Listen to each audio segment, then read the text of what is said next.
Welcome back to The Remote Life. My name is Han Talbot, also known as Han Meets World, and today we'll be chatting with Elodie Ferchaud. Travelling the world with her family, Elodie is Head of Demand Generation at Boundless Life, a company that empowers families to live, work, and experience beautiful destinations around the world. In this episode, we talk about Boundless Life and the benefits of travelling as a community for families, as well as Elodie's advice for balancing remote work and family life, and her favourite places to travel. So grab a coffee, a tea, or something stronger, and let's get started. Elodie, welcome to the Remote Life podcast. How are you today? I'm doing great. Thank you. How are you, Anne? Yeah, doing good. I can't believe it's halfway through the year already. That's what. I know. It's summer is almost there. I'm excited because for us, it's next stage coming up soon. But yeah, I think all of us are looking forward to a great summer. Yeah. So whereabouts are you at the moment? Are you still in Sintra? Have I got that right? Yeah, but I'm about to go to Greece. So in 2 days, actually, we're flying over to Athens. We'll spend 2 days there, enjoy my oldest birthday. She loves mythology, so she'll be in heaven in Athens. And then we're heading to Syros, where Boundless has opened its second location. So that's where we're heading in 2 days. That's so exciting. Nice. Yeah, well, why don't you kick things off? Tell us about you, your remote life journey, and maybe a bit about Boundless Life. Yeah, sounds great. I've always been a traveler. I haven't lived in France, where I'm from, for the past 15 years. My partner is Swedish, and we're basically belonging nowhere and everywhere at the same time. I've had a more traditional, I would say, traveling journey up until 2 years ago, where I was like a traditional expat and staying for 2 years in one place and then moving on 2 years, etc. I had my two first daughters in Japan, where we stayed for 5 years, and my third one in the UK. So the family is, again, from everywhere. And then there was a point in time where I was a bit tired of big corp. I decided to go for a sabbatical, start my own company. That was right after COVID. I think a lot of people will resonate with that. And yeah, I decided to go freelance. And at that point, that's when I discovered Boundless, first as a family. So we joined them back in April last year in Sintra.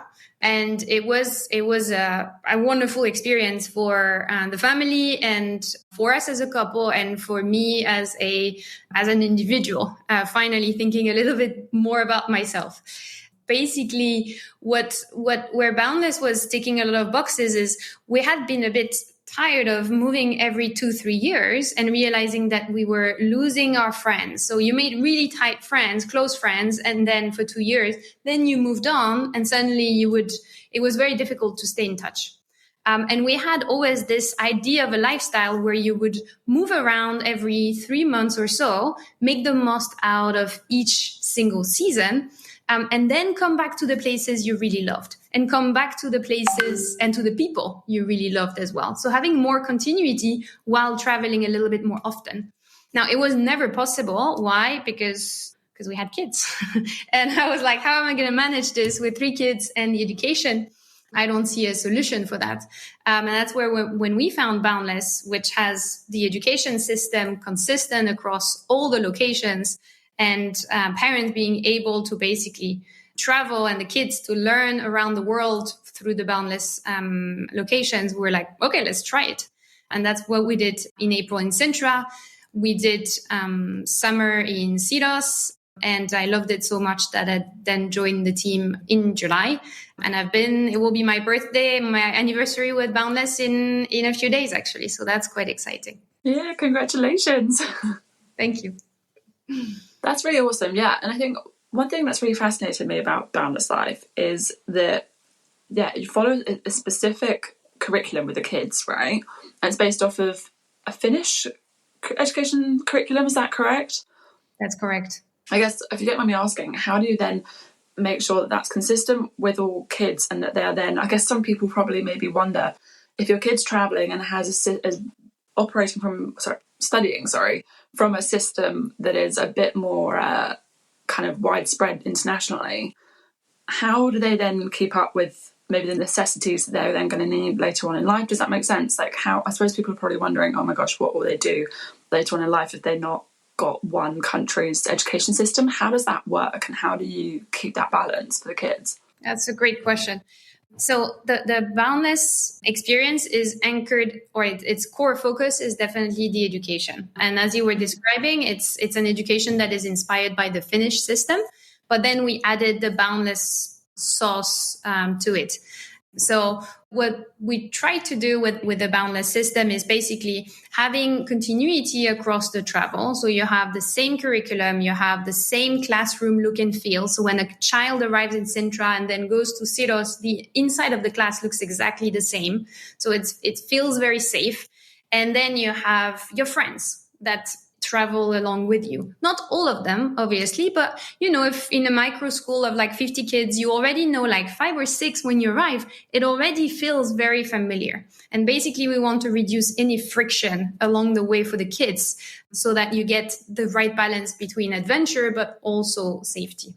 Now, when it comes to transition into the Boundless education program, it's not as complicated as it looks like. So we did it in a way that when we designed the Boundless education, we made sure that we matched basically on some of the core, what we call mastery skills. So especially on English and mathematics, we made sure that it matches the level of the UK and the US system.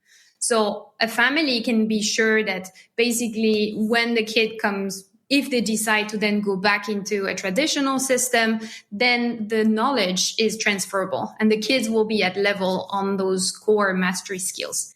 Now, where the Boundless education system is also, or the beauty of it is that it's very personalized. So the classes are quite small. We have about 14 kids per class with one teacher and one assistant. So a very good ratio between teacher and student. And that enables us to very quickly know where the kid is at in terms of mastery skills, but also in terms of social skills, and help guide them basically along the way. We also have sessions with the parents to understand what are the needs. It might be that a kid has a specific or need in that domain, or the parents want to deep dive, or they know that they need to learn this to go back into another system. So we make sure to listen, and then according to this, customize basically their learning journey. Now, at the end of the day, what the kids are learning is twofold. So they have a solid base in terms of academia and curriculum, but also the interesting part about Boundless is we always try to tie into real life experiences. So we realize that the kids nowadays are needing very, very different skills from what we or our parents needed in the past. The traditional system hasn't evolved so much. And what we're doing here is really equipping them with the skills they will need in a very unknown future, where you will need much more of flexibility, you will need creative thinking, you will need problem solving, and you will need very strong collaboration. So we always work on project-based learning. So we basically take a topic from the United Nations Sustainable Development Goals every cohort. So in September, when my daughters will be in Syros, it will be the water of life. And they will explore everything that is related to water. And what they learn, they apply it to that theme. And they present their project at the end of the cohort. Like, it's very hands-on learning. It's very connected to real life, because at the end of the day, that's how kids make sense of their learning, remember it, and really make the most out of it. That's incredible. If I had that when I was a kid, wow, that's just... I know, I felt the same. Oof, wow, I'm kind of like blown away by that. That's it. Essentially, the concept is to prepare kids with, which I'm sorry, a lot of our traditional schooling systems don't, and it's preparing your kids, from what it sounds like, with real life skills, essentially. Yeah, it's really, I think what is the beauty of having the world as your classroom is that you suddenly, I think we're nourishing skills that the kids have in themselves already. Like, generally speaking, kids are very, very curious. They're very eager to learn. They want to make sense of the world that is around them. And sometimes we suppress this, I think, in the traditional system. We have like the rise of alternative schooling movements at the moment. And I think it's very much needed, because simply the way, when you look at our careers nowadays, my parents, they did the same job for 40 years. I've been changing every 3-4 years, and my job has changed and is still changing so quickly. And this is exponential, right? You can imagine in like 10, 20 years, we don't even know, but the jobs that exist nowadays might not exist. So I think what we need to teach our kids is really to be able to continuously adjust to this environment and ask the right questions. At Boundless, we don't believe in testing the kids, testing in a very sterile and rigid way. We rather believe in helping the kids to ask the right question and drive their curiosity. That's why we do quests and not tests. So they have a quest that they prepare, they choose their topic. So everyone has the quest theme is the same, water of life, but every child will pick their own angle to it and work on it and prepare throughout the 12 weeks and proudly present their sharing. I remember when we were in Sintra, my daughter back then had been obsessed by succulents. And suddenly she was like, she knew everything about succulents. I was amazed. And it was her big like passion point suddenly. And like kids suddenly when they love something, they get so much into the details, hyper focused. And it's impressive how those brains are like how deep they can go. And it's wonderful to see. And it's wonderful to see them proudly sharing that with the community. A 6-year-old going on stage in front of like 50 adults and just like sharing their knowledge. I think those are skills that are important for the future. That's incredible. Wow. Can I join? Maybe I'll talk to Mauro and Reka. We can do an adult program. Maybe that's our next stage. I really like it. Yeah, that would be awesome. No, because I was thinking also, and I think it's really great that you touched upon also how obviously our careers changed so much to when like our parents obviously were kids, and even like when we were kids too. And I know for myself that I'm also, so I lived abroad when I was a kid as well for a few years, and I know that there were certain things that kind of got ingrained in my personality, but we didn't have the language for it back then really. Like, just having different cultures that suddenly become ingrained into who you are as a person, but you don't realise it. And even the language learning skills, for example, you don't realise that has formed such a big part of who you are and who you then become as an adult, until you become the adult and you have the words and we suddenly have the terminology and we have like these platforms that we can share these things on. So that's really incredible work that you guys are doing to make this happen for the next generation and generations to come. That's really incredible stuff. The language learning is an interesting one. I think many of our families joining also want to expose their kids to different languages, different cultures. Like we know how important it is or how beneficial it is for the brain to also play around and move around from one language to another, be comfortable with this. So we try as much as possible to, in the afternoon, we have what we call culture time for the kids. And culture time is exploring, obviously, the local culture, but also the local language. So getting comfortable with it so that when they're going around, they can connect with the locals. And, when you're able to order, I don't know, your ice cream at the shop in Greek suddenly makes a big difference.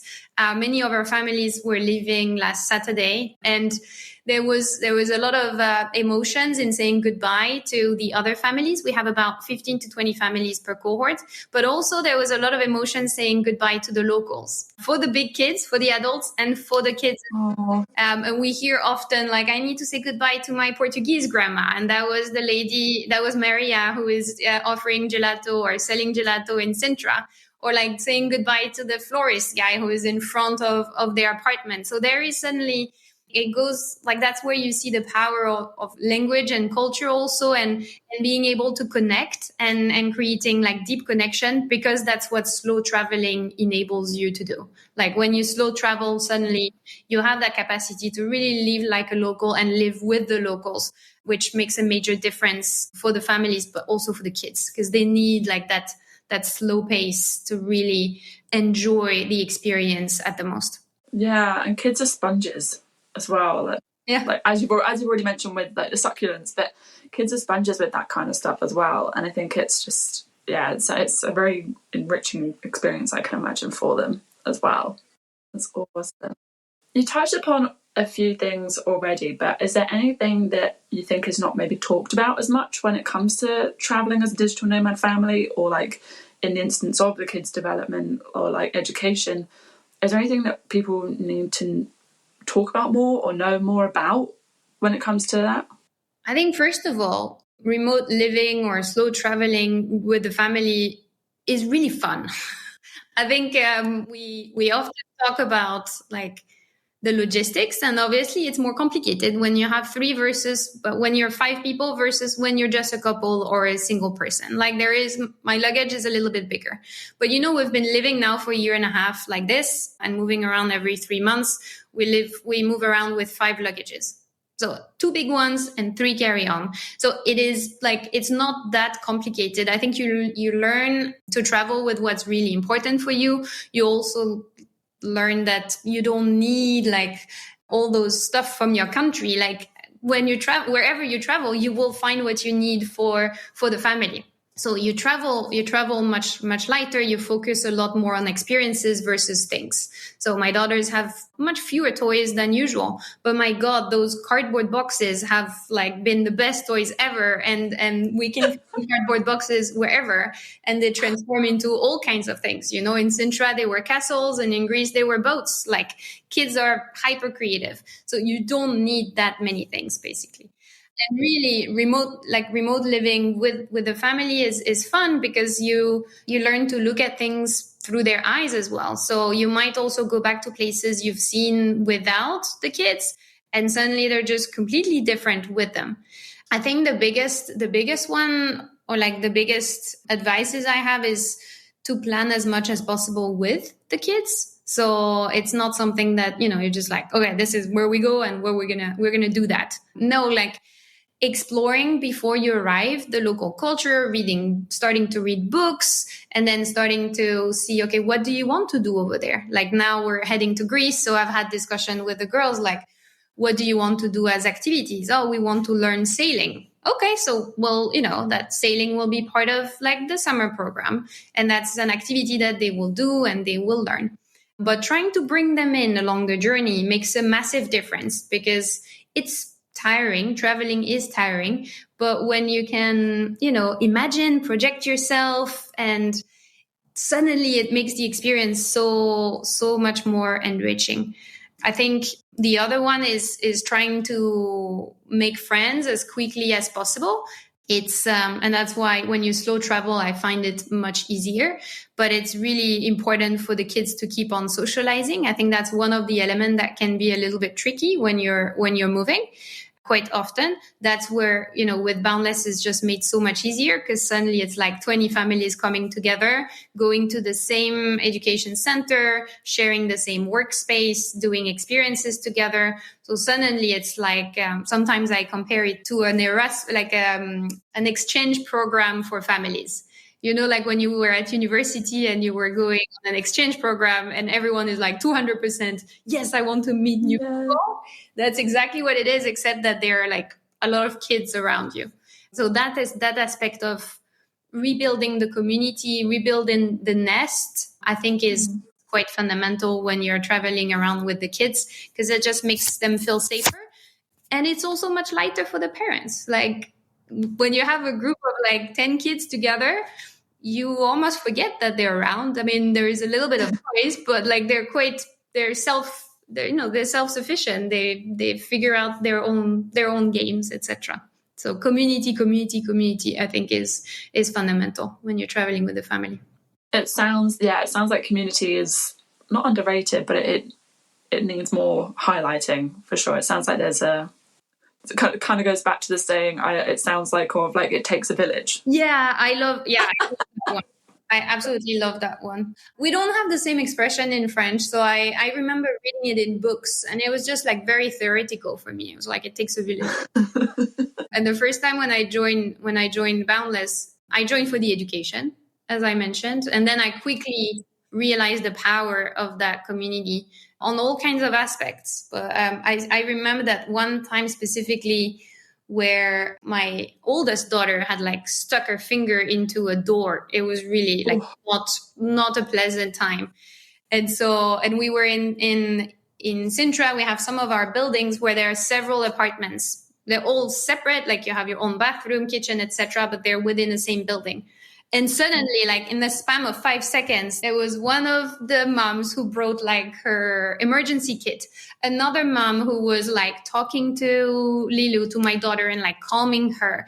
And then another like parent, a dad who was taking care of the other kids, like, and suddenly I was like, this is miraculous. Like it does take a village. I couldn't have done it like by myself. And all of them were bringing a different set of skills. I think that's the other piece, right? You, as a parent, you can be an amazing mom or dad, but you're still like one individual. And it's like all those different personalities coming together and raising the kids together and making them, I think, so open-minded and aware that there is such a beautiful diversity in our communities. And that's what makes this life like so beautiful.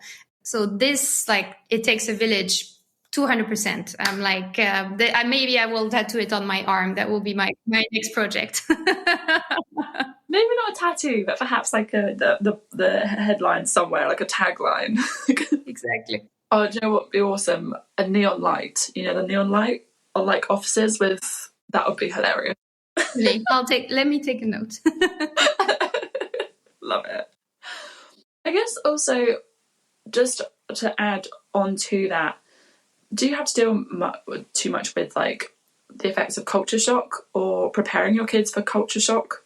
I know that obviously like you've got your community, you just mentioned, that are an amazing foundation, but even like as adults, I feel like there's an element of that when you travel, right? So how do you have to prepare your kids in a certain way, or are there things you put in place? That's a great question. So usually what we do as a family is there is a fair bit of reading before we get there. So I try to get like books or tales from that region.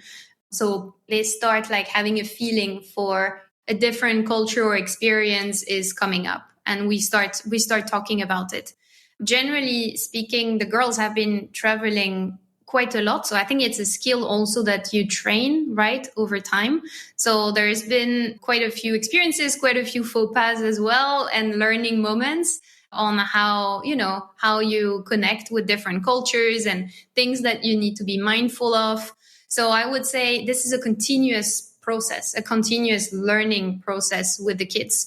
They are spontaneous by essence. You can't really control what they will say or not say, but at least having that continuous feedback loop.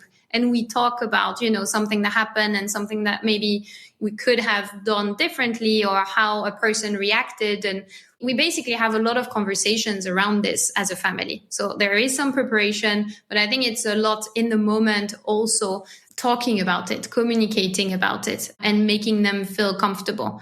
But generally speaking, because we've traveled so much, they're very at ease also with new people, new cultures. They've always been in a very international environment. So it's almost like there is no, like all humans are equals, everyone is the same and from the same planet. So I think there is less fear of the unknown as well, because they've been used to travel so much. And I think hopefully that's going to be a great skill for them to have in the future, not being afraid and just being curious. That's really amazing. Do you think, having had experience yourself of living abroad, do you think that probably helped you in a way? Because I'm just thinking also there must be parents who have maybe not travelled as much or lived abroad for extensive periods of time who maybe are wondering, oh my God, like, is this going to impact my kids? Is there anything you'd maybe say to them for the first time that they decide to do this? Yeah, I think the question often comes from the families. They've traveled a lot before, and then the kids arrived and then they stopped. They felt it was too complicated, and they're worried about how their kids will adjust. I think the first learning I've had is my daughters always adjust. I've always adjusted much faster than we have. And they've been the ones like making friends really, really quickly. And it took us a few weeks, like to make friends. But like kids, they're just impressive. I mean, at least like my oldest is 9. I think it changes when you go into teen years. But like in the first 10 years of 10, 12 years in their lives, I think they're craving social connections. So first of all, it's actually maybe you're afraid for your kids, but maybe you're also afraid, for yourself, because the kids are very adaptable and it's relatively easy for them. I think the second piece is living the nest. That's the other concern. Like, I'm leaving my family, I'm leaving my friends. How am I gonna find this tribe again? I think that was one of the big reasons why our co-founders founded Boundless, because they also realized this. They realized that you needed on the go to have that community. You needed to have that village to make it a fun experience. So I would always suggest, and nowadays there are a lot of options. Obviously, Boundless is like the most turnkey one, but there are also like pop-ups and world school hubs that you can join, and suddenly it makes the adventure much easier and safer. So that's the second one I would suggest. It's a big leap of faith. It's a big change. There are a lot of logistics element. What do I do with my house? It's a lot of questions. But I think all the families that I've met along the way, there is no doubt that for them, it's been absolutely life-changing as a parent, as a couple as well, and as an individual. And you go back to really connecting with the ones you love, taking the time. I've had mothers sharing with me, and I was really moved when that happened, saying, I feel like my kids are finally meeting who their mom is. Because we're often so, much in the rush. We're in that wheel, we're running, and there is like the drop-offs, and then you work, and then the pickup, and the extracurricular activities, and the birthdays, and we're just in a rush, right? And we sometimes don't take the time to really connect. In a lifestyle, when you're traveling and maybe you're having fewer activities that you need to attend to, you're suddenly taking more time as a family, taking more time to connect. And I do feel the same. Like, I do feel like when I'm on the road, I'm more Elodie, and my kids get to meet like their mom as she is, and not just like a mom that is managing a household. Like, no, we're not like managing a household. We're actually parents who want to have deep connections with our kids, and connections that will hopefully, through those memories, also, make all those years together even more beautiful. So it's worth it. It's definitely worth that jump. I'm not saying it's easy. It's a bit scary, but I think the things that are a little bit more complicated to do are also usually much more rewarding. So I'm always thinking, no regret. So that's the other one I would tattoo. I don't know where, but like the no regret that's been my motto for the past 10 years. I do not want to look back and be like, what if I had done that? Like, don't wait for retirement to do this. Do it with the kids now, because you're going to create memories of a lifetime with them, and memories you can talk about, in 10 years. They're like, do you remember when we were there? Do you remember? Like, this is what you want to create as a family. It's like moments, memories that will make your kids like be proud of being part of this family. That's beautiful. I'm like, I love that I get to do this and talk to amazing people like yourself, because I always end up lost in the conversation. I'm like, wow, like my brain kind of just gets so like drawn in. I love it, and I'm sure that'll really create some amazing reassurance for a lot of people. It's great. I don't even have kids, and like I'm feeling reassured. I'm like, okay, that makes me feel good. Speaking of creating memories and building memories with your children and your family, what are some of your favourite places to go with your family, or have been some of your favourite places to travel to? I think there are 2 places that are really special for the family, and also for myself as a selfish lady. There are places, basically. I will name 2 countries. There is Japan and there is Greece. So Greece, we're going back now. I will just keep on going to Greece. I don't know what's with Greece, but I've always had that kind of connection with the country since the first time I went there, and I was 12. And I just set a foot I was also a mythology geek, like my oldest, and I was just like amazed. And when I brought the girls, it was the same thing. Like setting a foot in Syros, there is such a soothing, calming feeling when you get to Greece, and the breeze is just surrounding you and caressing you. I don't know. It's very pleasant, very calming place filled with history and culture and tradition. And I think one of the other common element with Japan is the people. So they're very family friendly places. When you walk around, and the kids are sometimes a bit loud, and people are not like looking at you like you're not in the right place. Like people want actually to interact, to exchange, and they appreciate that life. I think the other element about those two places is finding activities or experiences that you can do together with the family, with the kids, and both have fun. I'm always looking for those activities where the kids will have a blast, but I will also have a blast. Okay. I'm getting a bit tired of going to the same playground every day. This is not fun for me. It might be fun for the kids, but it's not fun for me. I love going to that amazing restaurant in this big city, but the kids don't really enjoy it. Like, what are those experiences that, make both of them really, really excited? And I feel like in both Greece and Japan, we've found like a lot of those activities that we can do together as a family and enjoy.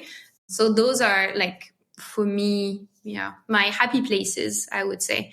That's where we regularly go back with the family. And I think hopefully we'll find other places like this. We're heading to Bali in January after Greece. That's the 4th Boundless location that is opening in July. And I've never lived there, but I've heard amazing things. So I can imagine that maybe it will be my 3rd happy place, I hope.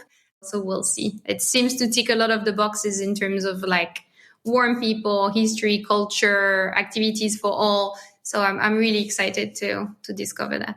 That's amazing. Obviously, yeah, we all love Bali. I don't think you can really be a remote worker and not have Bali in your story somehow in general. So, tick. Yeah. I was going to say also, do you think that there are any destinations that will become like more sort of go-to places or countries for families, or like are you seeing a rise in favoritism for certain destinations for families who are traveling as well? So I wouldn't say like there some it's more patterns or criteria that the families are looking for. Families generally are looking for like safe places. So safety is one of the elements that is really important. And that's been one of our focus area. Places that are like active, where there are things to do, but the pace of life is a little bit slower. And so that's where like Greece, Tuscany, Sintra, or even Bali, like fit all of those in terms of you can take your time. There is less rush, but it doesn't mean that you're bored. Like there are still things to do. I would call them like almost hidden gems. That's what the families are looking for. They've been generally living like fast-paced lives in the past, and they want to take more time for the family, for the human connections, versus spending like ton of time in public transportation and driving the kids here and there and like being an official taxi company. No, like they want to suppress that. They want to convert that lost time of transportation into time of connection. And usually it's easier in like smaller cities. So those are some of the elements that they're looking into, more like criteria or life quality criteria versus destinations per se. We're just now talking to them about where we're going in 2024, and there are definitely some destinations that are very appealing. A lot of families want to go to Latin America, to Costa Rica, so that will most likely be one of the next. And they're also really curious about destination like Montenegro. So again, wild beauty, wild nature. That was something that was quite surprising for us and beautiful to see. So yeah, I think families are curious. They want to discover the world with their kids, but in a way that is safe and relaxing for the family. That makes a lot of sense. Yeah, that's really awesome. And definitely looking forward to seeing your adventures in Costa Rica if that happens. That sounds amazing. I guess also just to bring it back to you as an individual, like as a mom, like as a part of a family, how are there any non-negotiables that you have when it comes to balancing your day-to-day life as well, and like balancing work or your routine? Like, do you have anything that you do to help balance that out? Yes, definitely. Before getting into that question, I think for me the big wake up moment was during my my sabbatical, and so I had been like running like a headless chicken for many years with like the 3 kids, and then I was just like, okay, let's stop. And then I read that book, and I can never pronounce it with my French accent, so it's called Untamed. Okay, Untamed. Beautiful book, highly recommend it. And basically what she was talking about was, I want to stop defining myself by the role I have in society. So I want to stop defining myself by, I'm a working mother. I don't know, Boundless Life head of demand gen. Like, no, that's not who I am. I want to define myself by what I love doing. So, hey, I'm Elodie. I love being, outdoor. I love yoga and I love running. And I love going to exhibitions. Like, this is who I am. And I have 3 kids, but that's not who I am. And so going back to your question, I think realizing this and moving from my role to what I love doing, I'm trying to make time for those things I love. And so every day for me, that means, when I drop the kids, I do my run on the way back. So I'm still quite the day is full, but I've made time now every day after drop off to either run or go to my yoga. And that's non-negotiable. It needs to happen. And I know that if it slips, I can feel it very quickly on my own well-being and also how I am with the kids. So it's not only a selfish thing. It's in France, we say happy mom, happy kids, right? So first, make sure that you're happy, you have a good life balance, and then you can give back. So for me, that's the one. Exercising, having that time is crucial. And the other one is that trying to have our weekly date with my partner. So this is also something that is not easy to fit within family life when you're both working and it's busy. But having that routine and that time as a couple is really important.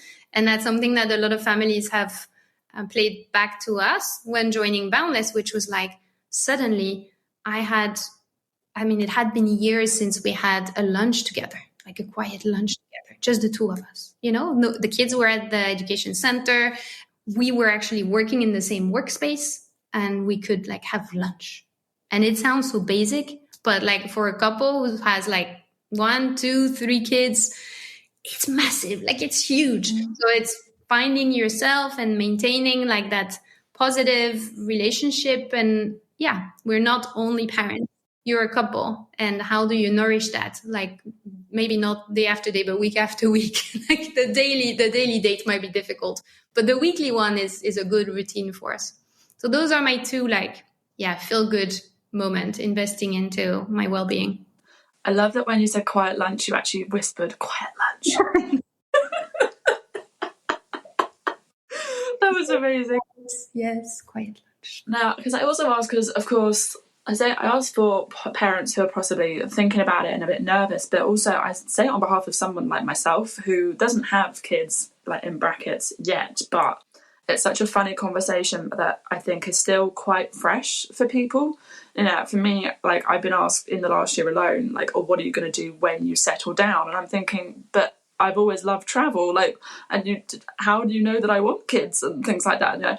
Just so it provides someone like myself, for example, with a lot of reassurance that I don't have to give up some of my loves solely for these traditional kind of milestones that a lot of us have been brought up with. So I think I find that honestly really inspiring, from a selfish perspective, to hear your answer alone. So yeah, thank you so much for that. I think it's basically a message around you can design your life. So it doesn't mean that, you'll want still to travel all year long, for instance.